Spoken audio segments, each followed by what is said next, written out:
listening to the international hit show, The Baby Names Podcast. And here are your hosts, the Moss Sisters. I'm Yenifer Moss. And I'm Mallory Moss. And we're the founders of BabyNames.com. And we're sisters too. We are! So the first segment is always interesting names we've found since the last episode.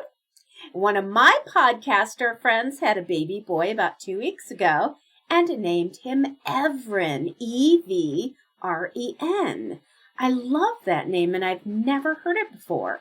It's a Turkish name. Shout out to Sister Sue who loves the Turkish soaps. And it means the universe or cosmos. And I also know a guy named Cosmo, and I think that's a fun name too, although it always reminds me of Kramer on Seinfeld. I think the reference might be aging out though now, but anyway, I've posted the name and the picture of little Evren on our Instagram at babynames.com with the D-O-T spelled out. All right. Well, I heard of a new baby named Della, D-E-L-L-A. It was her grandmother's middle name. I think this name is beautiful, and the nickname Dell is cute too, or even D. We should also talk about some sports names now that it's football season. Of course, being in Colorado, I'm a Broncos fan, and some first names of players include Cortland, Dalton, and Devontae. If you're a sports fan, send us an email and tell us your favorite sports names. We don't talk about them enough. We did one on baseball last year, so maybe we should do one on football this year. I'm happy to do it. Our topic of the week is not sports names, it's Spanish names. Ole! In honor of National Hispanic Heritage Month, which goes from September 15 to October 15, we're going to talk all about Spanish names. Now, I just so happen to have a Latina daughter, and it was important to us to honor her heritage in her name. We chose Miranda, because it was her grandmother's maiden name on my husband's side, like Carmen Miranda. Or Lin-Manuel Miranda. Yes, it's actually a common surname in Spain. And now my mother-in-law would always call me Yenifer or Yenifer because there was really no Spanish equivalent of Jennifer at the time. But now it is actually morphed into the Latin culture, and I've seen Yenifer with a Y, Y-E-N-I-F-E-R. It's growing in popularity. But back when I was in middle school and I had to choose a name for Spanish class, I chose the name Inocencia. I thought that was just long and pretty, and my teacher called me Ino for short. Well, you're not so Innocentia. I was back then. Okay. Well, I would be Mallorca, like the Spanish island. Yes, definitely. And Yorkie for short. Now, Mallorca, M-A-L-L-O-R-C-A, was originally spelled with a J, which meant the larger, as opposed to Menorca, which was the smaller of the islands. I think unlucky is more commonly the definition of Mallory. Or I've heard bad omen. I know, not so great. So, Spanish naming conventions are a little complicated when getting married or having children. So, let's start with having a kid. Historically, when a child is born, it would get two surnames. First, the father's surname, then the mother's maiden name surname. In Portuguese culture, it's reversed. The mother's is first and then the father's. But the Spanish were also one of the first to hyphenate and combine surnames, and they might do that if they were particularly fond of a part of their family tree or had a super common last name like Lopez or Martinez. By the way, the suffix "ez" means son of, like O in Irish, Mac in Scottish, and son in English. So Fernandez is son of Fernando, and Rodriguez was son of Rodrigo. And similar to English surnames, Spanish surnames can also come from places like De la Vega, from the meadow, or occupations like molinero, miller, or herrero, blacksmith. I did not know that about the EZ before this episode. Anyway, aside from the double surnames or triple surnames, if you're lucky, the Spanish would also include additional words if the surname was a noun. Take Peña, for example, which means rock. They would add Della, so the surname would be more of a place name, like by the rocks or from the rocky land, rather than a rock itself. So in other words, they'd rather be Francisco de la Peña rather than Francisco Peña or Frank Rock. Well, until the 1960s, the Spanish census and the other official registers used the word and in Spanish, or Y, to separate the first and second surnames. This was useful when there were multiple surnames and you couldn't tell which was which. In recent years, though, they've replaced the E, or Y, with a dash. Yep. Now, in Mexico, as in Spain, women don't lose their maiden names when they marry. However, some women add their married name to the end of their other names, often separated by the word de, or of. A married woman's name might look like the following, with Vasquez being her husband's name. Maria Angelica Rodriguez Lopez de Vasquez. So if our family had been Spanish, I would have been Jennifer Ann Moose-Shoes, and you would have been Mallory Beth Moose-Shoes. Yes, our parents' names rhymed. And I don't even know what you would be with all the surnames of your husbands. Yeah, I know I'm in the habit of getting married. Anyway, since 1990, the Spanish gender equality law has allowed surname transposition, putting mother's name first, as long as every sibling bears the same surname order recorded in the registry. But there have been some legal exceptions. Since 2013, if the parents of a child were unable to agree on the order of surnames, an official would decide which is to come first, with the paternal name typically being the default option. Again, the only requirement is that every son and daughter must have the same order of the surnames, so they cannot change it separately. So complicated. Okay, so in the case of illegitimacy, when the child's father is either unknown or refuses to recognize his child legally, the child bears both of the mother's surnames, which may be interchanged. You mean the last name is not Snow? You know nothing, Jon Snow. Okay. Sorry, Game of Thrones joke. This is not Game of Thrones. We're talking about Spain. As far as the first names, traditionally children were either named after family members or given names of saints, which is hugely popular. It's common to have two first names, either separate or hyphenated, rather than having a middle name. Although the first part of the name generally reflects the gender of the child, the second personal name doesn't necessarily have to, and we'll discuss that in a bit. If a boy is named after his father, there's usually no need for generational suffixes like junior, third, fourth, because the mother's maiden name is part of the last name, and it wouldn't be possible for the father and the son to have the exact full name, which is required for those generational suffixes. And as you might know, Catholicism, Christianity is commonly important in the Spanish culture, and their baby names reflect that. Two of the most common given names are Maria for girls, honoring the Virgin Mary, and José and Jesús for boys, honoring Joseph and Jesus Christ, respectively. For girls, Maria is usually followed by another name or word denoting a shrine, place, or religious concept, like Maria Guadalupe, which comes from a Spanish title of the Virgin Mary, Nuestra Señora de Guadalupe, or Maria de la Luz, and will remove the de la in the names. So Maria de los Dolores, Our Lady of Sorrows, becomes Maria Dolores. Maria de Guadalupe becomes Maria Guadalupe. And it's common for a boy's formal name to include Maria as a second name, like José María Aznar. And a girl can be formally named Maria José, Mary Joseph, like the skier Maria José Rienda. She could have the nicknames María José, Maria Jo, which I wouldn't recommend, Majo, Ajo, Josefa, Josefina, etc., etc., etc. Maria as a masculine name is often abbreviated in writing as M, period, like José M. Aznar, or MA period. It's unusual for any names other than the religiously significant Maria and José to be used in this way, cross-gender, except for the name Jesús, that is also very common and can be used as Jesús or Jesús Maria for a boy and Maria Jesús for a girl.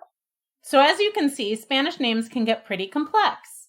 Here's a final example of the traditional naming convention. Jen, you better take this one since you took Spanish class. Okay, so let's say the father is Luis Eduardo Garcia Fernandez Luna Galvan.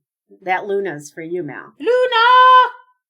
And the mother is Cecilia de la Cal Leal Delgado Sanz. Their child's name would be something like Carlos Maria Eduardo Garcia de la Cal Fernandez Leal Luna Delgado Galvan Sanz. Wow.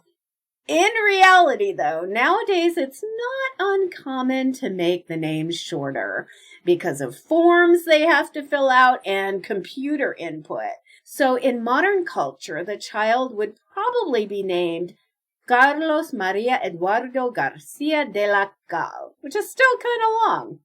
Carlos Maria being his saint's name, Eduardo is his given name, Garcia his paternal surname, and de la Cal his maternal surname. Whew, that is a lot of information.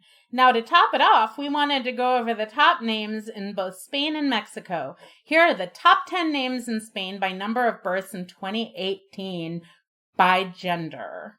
So first, and I'm not going to probably pronounce these right, I think it's Hugo, Hugo, Lucas, Martín, Daniel, Pablo, Mateo, Alejandro, Leo, or Leo, Alvaro, and Manuel.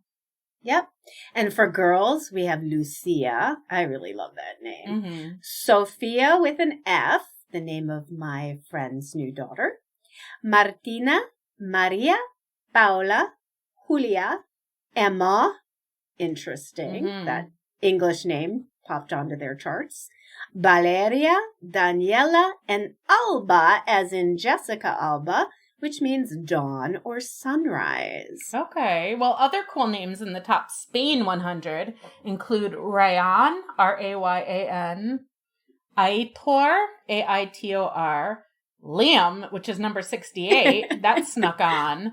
Yep. Unai, Unai, Iker, Iker, Dylan, and Tiago, Thiago. I love Tiago. For girls, Malak, Nuria, Salma, as in Hayek. Luna is at it, number 83. That's what I'm saying.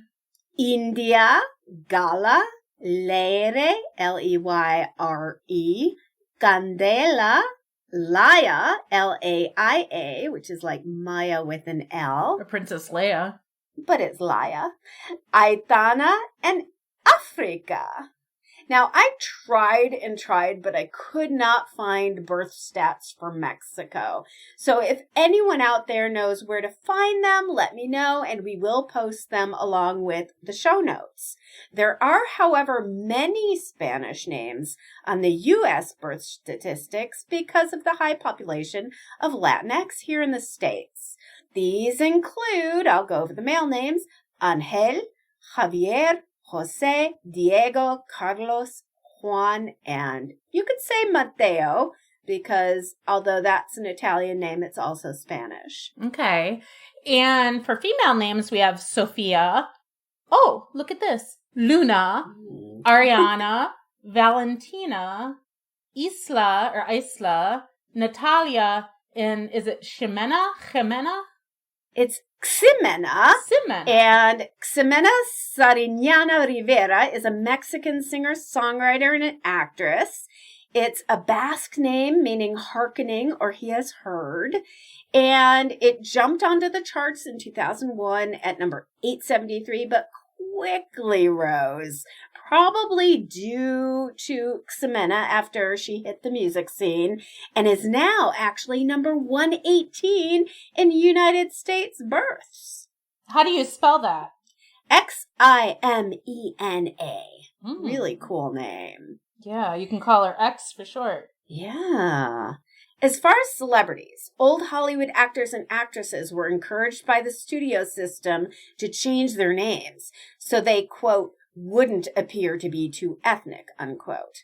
And some of these you might not even have known that they were Latinx. So, for example, Rita Hayworth. Her real name was Margarita Carmen Cancino. Her father was from Spain. I did not know that. Raquel Welch was Jo Raquel Tejada. Anita Page was Anita Evelyn Pomares. Her grandfather was from El Salvador.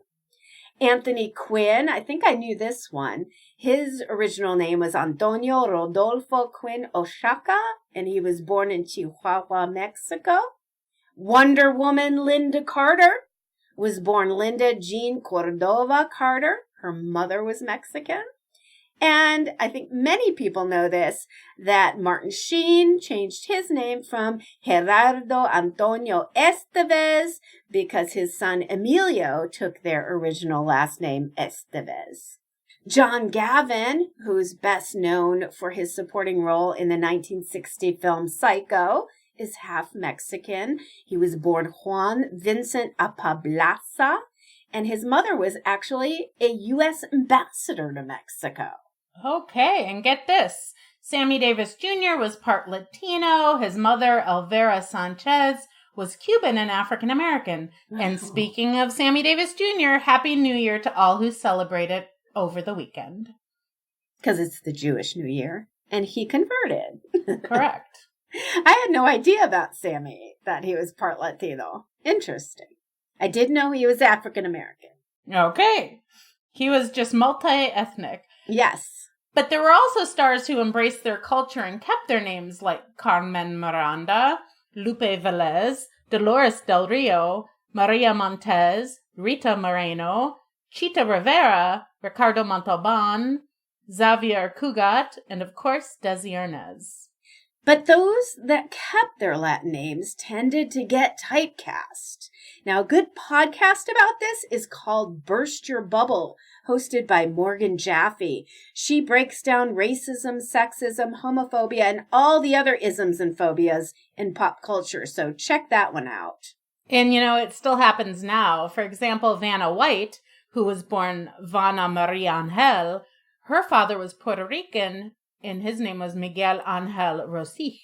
Wow. Talk about totally whiteifying your name. That's as far as you can go. As you can see, she did take her father's surname, Angel, and Rosich would have been her father's mother's maiden name. Okay. And let's see. Bruno Mars was born Peter Jean Hernandez. He stated in an interview that he changed his name to Bruno Mars to avoid being stereotyped by the music business. His father is half Puerto Rican, half Ashkenazi Jew, and his mother is Filipino, Spanish. Happy New Year, Bruno. You said that already. Well, I'm saying half New Year to Bruno. Okay. That's an interesting mix of heritage, too. So he was kind of like Sammy Davis in that respect. Yes, and James Roday, known for his roles in Psych and now Million Little Things on ABC, was born James David Rodriguez. His father is Mexican, mother Irish and English. Yeah, in an article on Latina.com, he said he was trying out for a sitcom pilot on ABC, and one of the execs strongly suggested that he consider changing his name because they were worried about being criticized for casting a white guy with a Latino name just for diversity purposes. So that was kind of weird. But when you're just starting out and studio execs strongly suggest you change your name, I guess you do it. What was Charo's real name? Charo's real name is Maria del Rosario Pilar Martinez Molina Baeza. I don't know if anyone knows who she is, but she was famous for saying coochie coochie. Coochie coochie. I actually saw Charo in concert, and she's an amazing classical guitarist. Really. And I hear that she's an incredibly smart businesswoman, too. So kudos and coochies to Charo. And on that note, that is our brief overview of Spanish names. Woo! And now it's time for Celebrity Baby News. Swimmer, Olympian, Michael Phelps and wife Nicole welcomed their third son on September 9th. Uh-oh. Is this the one with Boomer and Beckett? Yeah, but can you guess the third boy's name? I would say something like Braxton? Nope, they named their third son Maverick Nicholas. He even has his own Instagram account already. Enough with the Maverick already. I'm surprised, though, that it's not a B name after Boomer and Beckett. Mm-hmm. Moving on, actress Keira Knightley has given birth to her second child with husband musician James Wrighton. No news on the name or gender yet, but the baby will join 4-year-old sister Edie. The baby did join 4-year-old sister Edie. All right. Well, actor Alec Baldwin and his wife Valeria took to Instagram to announce some very exciting news. The couple is expecting their 5th child together. The announcement comes just a few months after they shared Hilaria had suffered a miscarriage. Oh. Alec and Hilaria have 4 children together, all under the age of 6. 3 boys, Romeo Alejandro David, who's 16 months, Leonardo Angel Charles, who's 3, Rafael Thomas, who's 4, or Tomas, and 1 daughter, Carmen Gabriela, 6. Alec also has an older daughter with actress Kim Basinger named Ireland Elias Baldwin. Talk about Latin names. Those are beautiful ones. Mm-hmm. Carson Daly and his wife Siri, no, not the AI voice, but an author and food blogger, shared that they are expecting their 4th child. Daly and his wife have 3 children together, Jackson 10, Etta 7, and London 5. The couple were together for 10 years before marrying and had their first 3 children before tying the knot. Well, there you go. Maybe that's a good way of doing things. I wouldn't know. Actress and dancer Jenna Dewan has shared with People magazine that she and her boyfriend, actor Steve Kazee, are expecting their first child together. Jenna has 1 child, a 6-year-old daughter named Everly, with her ex-husband, actor Channing Tatum. Everly Tatum. That's pretty. That is. Danielle Brooks, who played Tasty Jefferson on Orange is the New Black, announced that she's going to have a baby girl. She also announced a new Netflix social series called A Little Bit Pregnant, which premieres in November. What's a social series? You know, I had to look that up because we're so old. It means that... Speak for yourself. It means that Netflix will be showing it on their YouTube page and social media pages, but not on the channel, I guess. All right. Well, different. Let's see. Malika Hawk, H-A-Q-Q, best known, for being Khloe Kardashian's BFF, has announced that she is expecting her first child. Malika is 14 weeks along in her pregnancy and has already learned the gender of her baby. But for now, she is planning to keep that a secret for a little while, along with the identity of the father. Can I just say she's a celebrity for being someone's friend? I want that job. Apparently, she's also an actress and TV personality on the show. She was in ATL, Sky High, and Famously Single, but okay. I heard ATL was good. Yeah, that's on my list. I haven't gotten to it yet. I'm watching the... What are you watching? I'm watching the new season of Bosch. Oh, yeah, I finished that. Well, don't break it to me. I won't tell you. For up-to-the-minute celebrity baby news, just go to babynames.com and click Celebrities in the menu. And now it's time where we take questions from you, our listeners. First, we got an update from one of our listeners who wrote in before. Good morning, Yenifer and Mallory.